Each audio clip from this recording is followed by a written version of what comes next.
Moms kitchen ল্যাবে সবাইকে স্বাগত। ম্যাঙ্গো সারপ্রাইজ বানানোর জন্য 100 ml দুধে 2 চামচ কাস্টার্ড পাউডার ভালো করে গুলে নিতে হবে। একটা কড়াইতে 400 ml ফুটানো দুধ দিয়ে ভালো করে জাল করে নিতে হবে।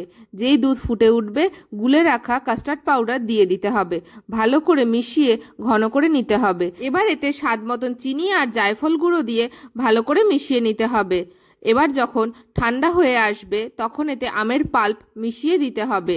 বেশি গরম অবস্থায় মেশালে কেটে যেতে পারে।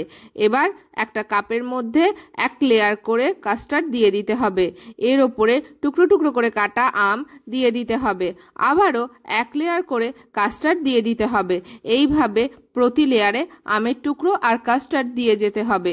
সবশেষে উপরে আমের টুকরো দিয়ে সাজিয়ে পরিবেশন করুন সুস্বাদু ম্যাঙ্গো সারপ্রাইজ। ঠান্ডা ঠান্ডা পরিবেশন করে অতিথির মন জয় করে নিন। আজকের মতন টাটা, দেখা হচ্ছে অন্য কোনো শর্টসে।